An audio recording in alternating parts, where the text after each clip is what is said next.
La TVT au cœur de l'information.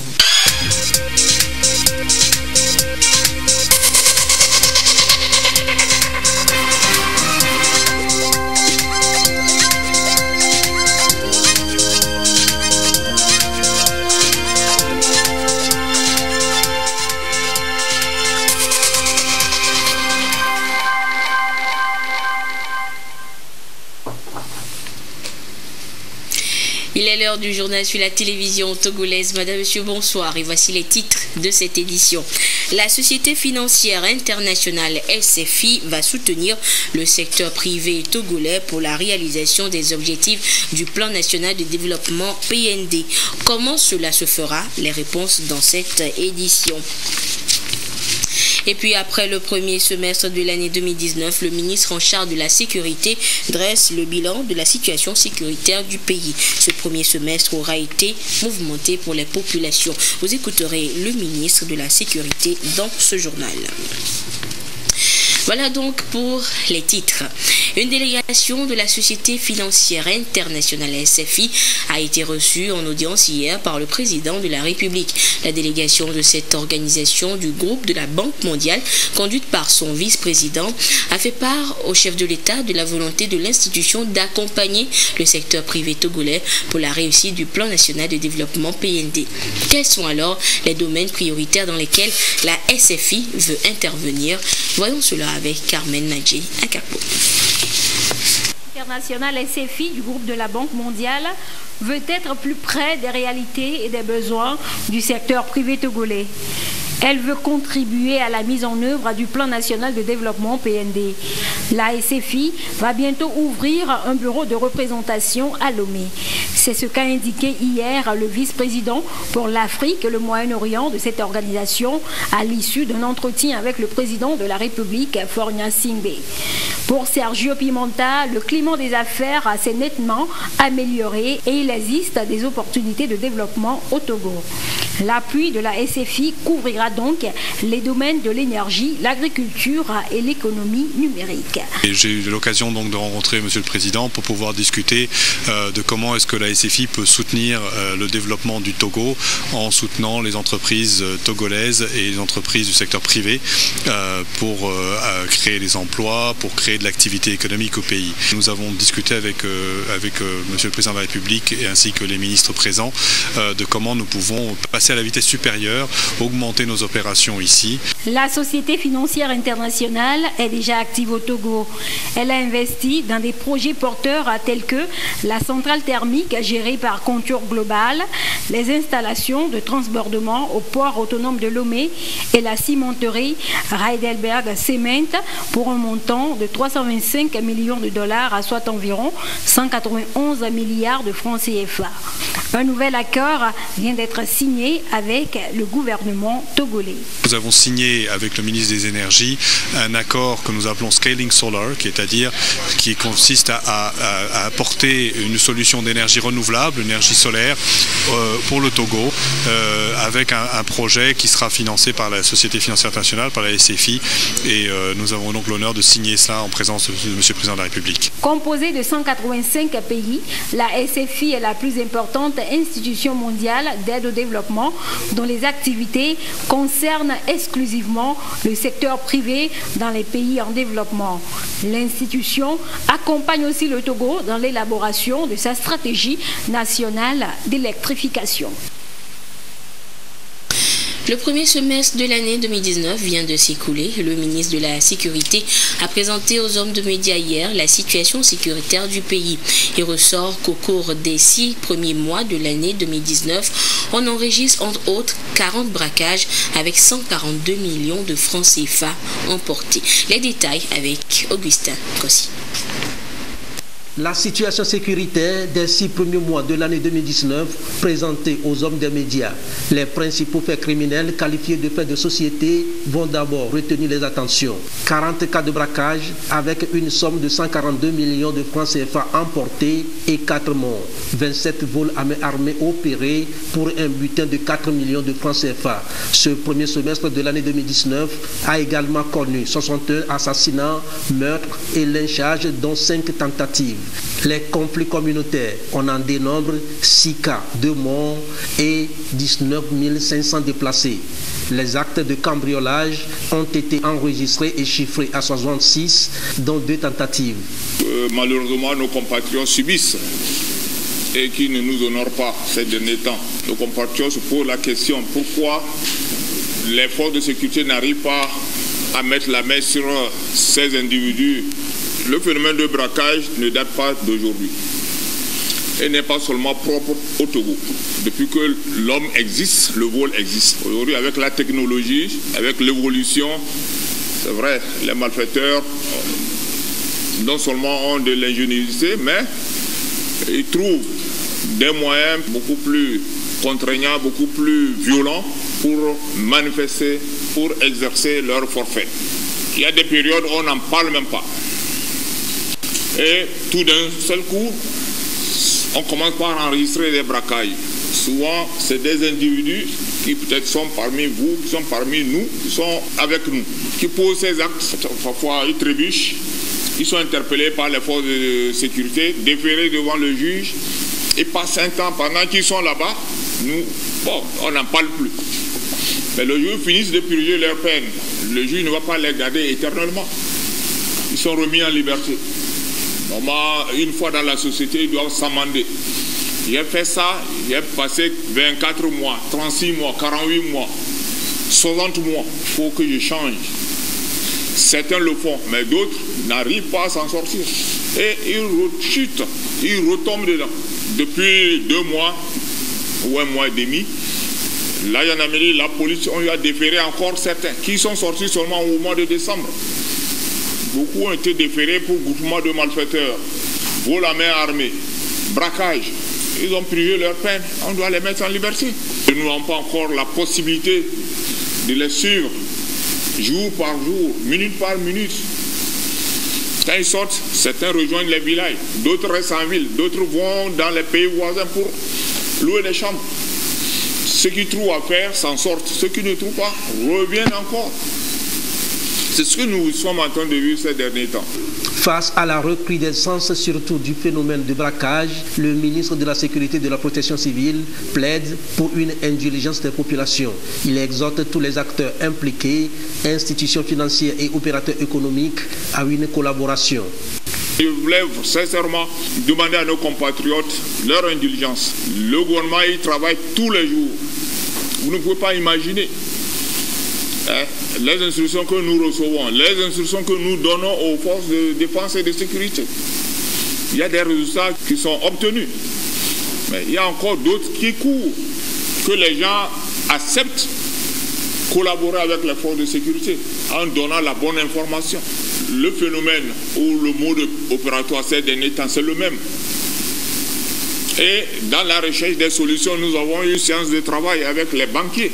Le 14 mai, un client qui sort d'une banque est braqué. Demain, il va dire, il n'a plus confiance à la banque. Donc nous devons travailler ensemble pour trouver la solution. Nous allons prendre notre parti, mais nous vous demandons aussi de collaborer. Souvent, quand des clients veulent prendre des sommes importantes, ils appellent. On leur dit, bon, venez dans 1 heure, 2 heures. Il dit, pendant ce temps, alertez nos services pour qu'ils accompagnent le client après avoir retiré son argent. Nous avons des numéros verts. Il y a le 117 pour la police, 171 pour la gendarmerie, 112 même pour l'armée. Nous avons même 155 aujourd'hui. Que nos compatriotes acceptent nous aider, parce que je connais un tel, peut-être qui ne fait rien, mais qui a un train de vie qui n'est pas celui d'un chômeur. C'est pas bon ce qui se passe, mais notre pays n'est pas quand même le pays où on peut dire vraiment c'est l'insécurité. Nous avons peut-être en moyenne 6 braquages par mois. Nous allons nous battre pour sortir nos compatriotes de ce mauvais moment.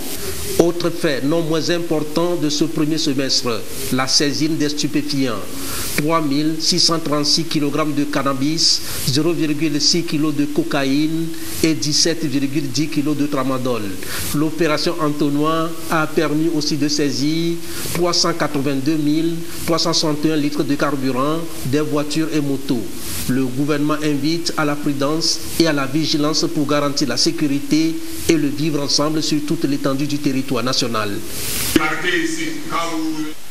L'Agence nationale de promotion et de garantie de financement des PME-PMI ANPGF a réuni ce matin les entrepreneurs et porteurs de projets pour les outiller sur la conduite du changement. La conduite du changement étant l'ensemble des stratégies que toute entreprise devrait adopter pour faire face aux mutations.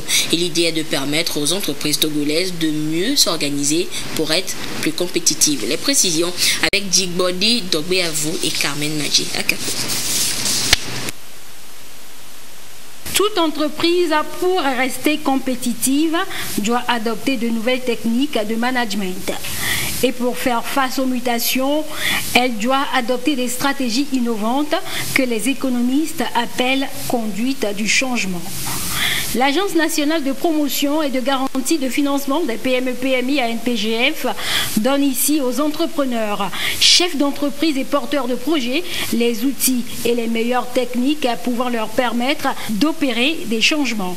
L'objectif que l'ANPGF a, c'est de pouvoir donner aux opérateurs économiques de notre pays les outils nécessaires pour pouvoir d'abord anticiper les mutations. Lorsque ces changements vont intervenir, que l'entreprise soit à même de mettre en place la stratégie dont elle a besoin, de planifier ce changement. Les enjeux de la conduite du changement sont multiples. En plus de permettre l'évolution de l'entreprise vers des pratiques plus bénéfiques, cette conduite permet également de faciliter, selon les experts, l'acceptation et la compréhension des changements dus à un nouveau projet porteur de croissance. Lorsque, à l'intérieur de l'entreprise, on a conscience qu'il y a un problème, quelque chose ne va pas. Bon, quelle est cette chose? Il faut la nommer. Une fois qu'on l'a nommé, il faut savoir dans quelle mesure ça pose problème et pourquoi on veut changer. Quels sont les enjeux? Une fois que cela a été fait, c'est savoir ou imaginer quelle est la situation souhaitée. Quand on a fini cette étape-là, vient maintenant l'étape la plus importante, qu'on appelle le diagnostic. L'ANPGF étant désignée par la BCAO comme structure d'appui et d'encadrement des PME-PMI au Togo, a lancé ce jour un appel aux jeunes qui voudraient mieux comprendre le dispositif d'appui au financement des PME-PMI de la BCAO à s'approcher de ces services. L'évolution des technologies de l'information et de la communication, NTIC, a encouragé le développement de la vente à distance via un réseau électronique et on parle là de e-commerce. Le commerce électronique rentre de plus en plus dans les habitudes et constitue un moyen par lequel les entreprises, surtout les PME, PMI que nous venons de voir, se développent. Quel est donc l'apport du commerce électronique dans le développement d'un pays? Les réponses dans ce dossier signé Carmen Madji Akapo. De pays, préparer ses achats en magasin en utilisant Internet est devenu une pratique plus que naturelle pour un grand nombre de consommateurs. Internet a complètement révolutionné les pratiques et habitudes commerciales avec la dématérialisation aussi bien des marchés que des instruments de paiement. L'interaction du commerce avec les technologies de l'information et de la communication a donné naissance au e-commerce. Ce secteur offre aujourd'hui des opportunités de croissance énormes pour les pays et les entreprises. Aujourd'hui, on voit l'engouement en Europe ou aux États-Unis où les gens s'envoient plusieurs colis dans le mois. Et donc, ça commence également dans nos pays. Et l'Afrique a pris conscience qu'il faut rattraper ce retard. C'est pour ça que nous sommes réunis aujourd'hui pour nous préparer, pour encourager les uns les autres à rentrer dans cette dynamique et améliorer les échanges de colis, de paquets, encourager nos concitoyens à envoyer des paquets. Au Togo, cette nouvelle pratique se développe de plus en plus.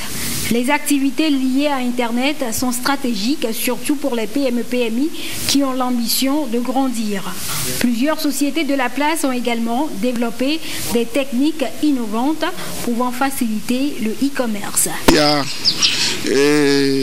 par exemple les outils de paiement, les cartes bancaires qui ne sont pas très connus, très banalisés, vulgarisés dans nos pays. Il faut que nous accélérions ce rythme également. Il y a également les plateformes que nous devons mettre en place.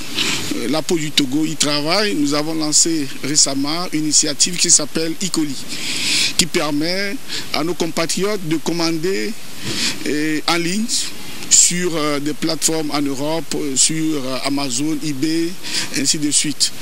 Et nous voulons aller même plus vite en mettant en place une autre plateforme en faveur de nos artisans, des commerçants, pour qu'ils puissent poster leurs articles sur le site de la Poste. Et ça permettra pas seulement aux Togolais de commander, mais également aux étrangers de la diaspora. Le commerce électronique semble s'imposer aujourd'hui comme solution aux transactions de tout genre. Pour l'utilisateur, le consommateur ou l'entrepreneur, la voie électronique devient incontournable pour proposer, acheter ou faire des transactions. Au vu de tous ces facteurs, le commerce en ligne semble donc être effectivement un outil à mettre à profit pour réaliser les 17 objectifs de développement comme le souhaitent les Nations Unies. Les experts du secteur de l'eau et de l'agriculture se familiarisent avec les nouveaux outils de gestion des ressources en eau. Cette formation qui leur permettra désormais d'étudier et de déterminer la qualité et la disponibilité de cette ressource pour déterminer l'utilisation sur les produits agricoles. Et ceci pour éviter la perte et accroître ainsi la productivité agricole dans notre pays. Les précisions avec Robert Kotogbe et Karine Olano. 7 pays d'Afrique subsaharienne, dont le Togo, font face à la salinité des eaux naturelles et usées et du changement climatique. Des phénomènes majeurs qui affectent la productivité des sols. Grâce au Centre international agricole de biosaline, les experts des secteurs de l'eau et de l'agriculture disposent de quoi gérer et étudier la qualité et la disponibilité des ressources halieutiques.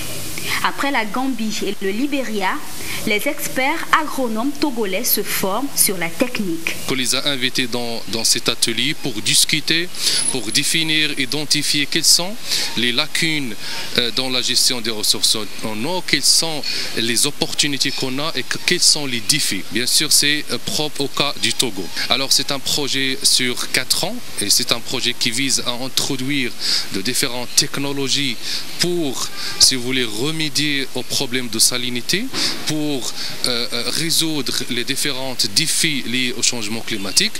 Alors concrètement, on va essayer d'introduire des nouvelles espèces culturelles, des nouvelles variétés, des nouvelles technologies pour l'irrigation. Après cette session, l'Institut togolais de recherche agronomique va assurer et veiller à la mise en œuvre du projet. La finalité est de déterminer la qualité des eaux utilisées, irriguées pour les cultures. ITRA, c'est notre partenaire local. C'est lui qui va implémenter, si vous voulez, le projet. L'ITRA va implémenter les différentes solutions, les différentes stratégies, les différents essais et expériences qu'on va faire dans les champs, etc. avec les agriculteurs. Alors, en collaboration, bien sûr, avec les scientifiques qu'on a à l'ICBA, à notre centre. Donc, l'ITRA va essayer de développer toutes ces études-là. Le Centre international agricole de biosaline est créé en 1990 et existe dans 37 pays au monde. Il est spécialisé dans la formation, la mise en place du système des réseaux d'assainissement, de canalisation et de traitement des eaux usées. Dans l'actualité politique, le parti Le Net, Nouvel Engagement Togolais, a organisé ce matin une conférence de presse à son siège à Douanivé. Cette rencontre avec les médias a porté sur des questions liées au scrutin municipal du 30 juin dernier et la vision du parti sur les prochaines échéances électorales à venir dans notre pays. Les précisions avec Chaz Nampaga. D'approche politique. Ce face-à-face entre le Net, Nouvel Engagement Togolais et les journalistes fait suite au scrutin municipal du 30 juin 2019. Les résultats provisoires publiés par la Commission électorale nationale indépendante CENI créditent le parti de Djeritama de 33 sièges de conseils municipaux dans 29 communes sur 45 dans lesquelles le Net a présenté des listes. Le Net tire également de nombreux enseignements sur le déroulement de l'ensemble du processus électoral. Les résultats de ces élections nous amènent à tirer deux leçons. La première, c'est que le taux de participation, comparativement aux autres élections, est plutôt faible. Et surtout, c'est que le parti au pouvoir a raflé la majorité des voix, sont 4% des suffrages. Et nous devons, nous, au niveau des partis de l'opposition, comprendre qu'il faut qu'on tire une leçon, la leçon que les populations nous envoient. Il faut qu'on change de paradigme, il faut qu'on change de façon de faire la politique. Nous considérons que depuis la révision constitutionnelle du 8 mai, aujourd'hui, grâce aux élections à deux tours, l'union de l'opposition n'est plus une fatalité. Les partis doivent aller sur le terrain, travailler avec l'électorat pour permettre la possibilité d'une élection à deux tours en 2020. C'est uniquement un deuxième tour qui pourra permettre à l'opposition de transformer la défaite qu'on a eue lors des élections locales en une victoire en 2020. Comme perspective, le Net se lance dans un processus de primaire pour les prochaines échéances électorales. Nous considérons que dans notre parti, il n'y a pas de candidat naturel. Tous les candidats qui ont envie de briguer aux élections présidentielles de 2020 doivent pouvoir faire une campagne et être élus lors du congrès que le parti organise le 17 août 2019. Le Net dit avoir relevé quelques irrégularités, mais rapidement enrayées par la force sécurité élection 2019, les CENI et la CENI à qui il adresse ses félicitations. Voilà qui ne justifie plus un recours devant la Cour suprême, a souligné le Net. Le parti témoigne aussi sa gratitude aux populations pour le calme et leur maturité politique. Et puis les premiers responsables du Parti du Peuple et d'Intégrité PPI étaient eux aussi face aux professionnels des médias hier à Lomé. Ils ont échangé sur le projet de société de ce tout nouveau parti politique qui veut l'amélioration des conditions de vie des populations. Le compte rendu avec Luc Assis. Le regroupement politique Parti du Peuple et d'Intégrité PPI décline son plan de société en vue de contribuer au processus de développement du pays. Après 2 ans de présence sur le terrain, cette formation politique pense avoir compris et cerné les enjeux et défis liés au développement du Togo. Nous avons voulu encore présenter à la presse ce qu'est PPI et les tenants, les concepts et la conviction de PPI. Regardez notre plateforme, elle est unique. Nous ne faisons pas des slogans, mais nous donnons des propositions. D'une façon brièvement, nous avons parlé d'une proposition très simple à alléger la pauvreté dans les familles les plus reculées. Le Parti du Peuple et d'Intégrité PPI veut incarner une nouvelle classe politique avec pour priorité le renforcement de l'unité et de la réconciliation nationale. 15 jeunes entrepreneurs, dont 5 femmes, sont nantis de connaissances sur la Convention des Nations Unies contre la corruption et son mécanisme d'examen. Ceci à travers une formation initiée par l'Union des ONG du Togo. Il s'agira essentiellement pour ces entrepreneurs du secteur privé d'acquérir des comportements de transparence dans leurs différentes activités économiques. Les précisions avec Karine Ololo. Les jeunes entrepreneurs associés à la lutte contre la corruption au Togo. L'initiative vient de l'Union des ONG. Cette plateforme des ONG du Togo entend puiser les ressources nécessaires dans la Convention des Nations Unies contre la corruption, CNUCC, suivie de son mécanisme d'examen. À cette session où les jeunes sont conviés, il sera surtout question de relever les origines de la corruption pour une lutte plus efficace. Ici, dans le cadre spécifique de cette action, il est question de contribuer à l'application de la Convention des Nations Unies contre la corruption. Non, la Convention veut lutter contre les différents actes de corruption qui gangrènent la vie de nos États et qui font que les ressources qui sont prévues pour les secteurs sociaux sont plutôt détournées ou ça rentre plutôt d'une autre manière et ça ne sert pas véritablement à réaliser les actions sociales en faveur des citoyens. La formation, ça contribue justement à habiliter les gens. Quand les gens savent exactement qu'est-ce qui est prévu, qu'est-ce qui doit se faire, et quand les choses ne se font pas de cette façon, ils peuvent aussi se baser sur les gaps pour pouvoir dénoncer. Pour le représentant du président de la Haute Autorité de lutte contre la corruption et les infractions assimilées à Plusia, Aruna Larja, la formation des entreprises privées sur la lutte contre la corruption répond aux aspirations des plus hautes autorités, faire de la bonne gouvernance économique un facteur de réussite du Plan national de développement PND 2018-2022 qui vise une transformation structurelle de l'économie pour une croissance forte, durable, inclusive et créatrice. Et puis c'est demain 11 juillet que sera célébrée la journée africaine de lutte contre la corruption. Et avant, une caravane de sensibilisation a sillonné les artères de Lomé ce mercredi. Le compte rendu avec Sergine, Raimondo et Dodo. Voilà. La corruption. Pot de vin, taméan, cailloux sous le dossier, dessous de table. La Haute Autorité de prévention et de lutte contre la corruption et les infractions assimilées à Plusia dit non à ces propos corruptibles à travers cette caravane. La démarche invite toutes les couches sociales du pays à rompre avec le silence en dénonçant les auteurs. Attitude nécessaire pour consolider la bonne gouvernance et la transparence de la gestion de la chose publique. La population adhère à la lutte. Vraiment, cette initiation-là pouvait vraiment aider les personnes à pouvoir se corriger un peu. C'est très bon de nous sensibiliser. Vous pouvez nous aider à ce que ça cesse. Refuser de corrompre et d'être corrompu. Le message porté à l'endroit des citoyens est assez clair. Et pour les responsables de la Aplusia, il est de bon ton de lutter contre les actes de corruption, non seulement par la répression, mais aussi par la prévention. Il faut que nous apprenions à bien gérer, c'est lutter contre la corruption, s'engager contre la corruption, dire non à la corruption. Dire non, c'est résister aux actes de corruption. Si on vous sollicite, il faut résister. À travers cette caravane, nous voulons inviter tout le monde à la célébration de demain.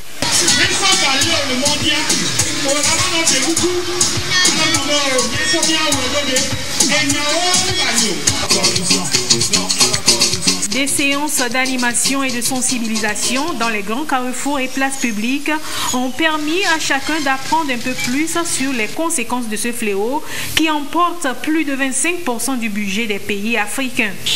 422-117 est le numéro vert mis en place pour dénoncer d'éventuels cas au Togo.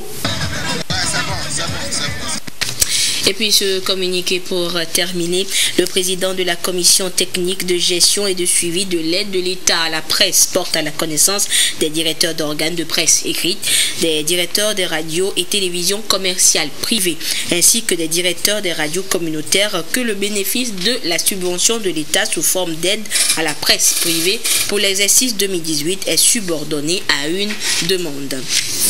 Cet exercice court du 1er mai 2018 au 30 avril 2019. La demande adressée au président de la commission 6 au siège de la Haute Autorité de l'audiovisuel et de la communication RAC, rue de l'EPP Agbalépé de Gand à Lomé, devra comporter les pièces permettant de vérifier que le postulant remplit les conditions prescrites par le décret numéro 2009-065/PR du 30 mars 2009.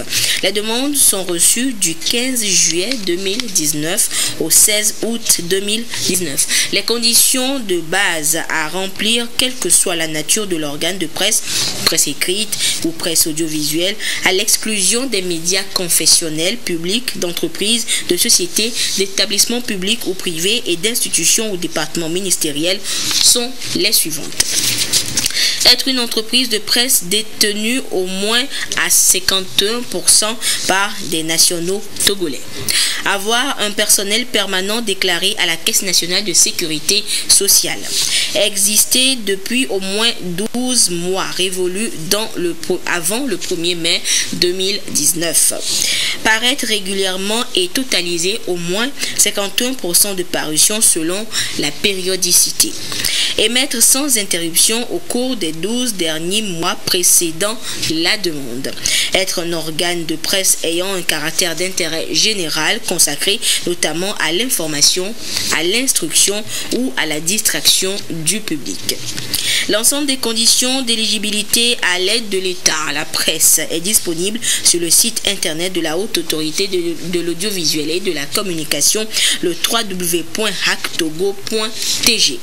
Par ailleurs, il est porté à la connaissance des responsables des organes de presse que des rencontres avec la commission technique de gestion et de suivi de l'aide de l'État à la presse auront lieu à Kara le 19 juillet 2019 pour les médias des régions de la centrale, les régions centrales de la Kara et des Savanes.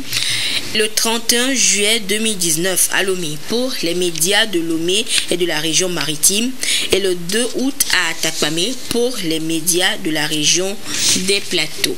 Les lieux et heures seront précisés ultérieurement. Et voilà, c'est sur ce communiqué que se referme cette édition. Merci de votre fidélité à la télévision togolaise. Excellente suite de nos programmes. Au revoir.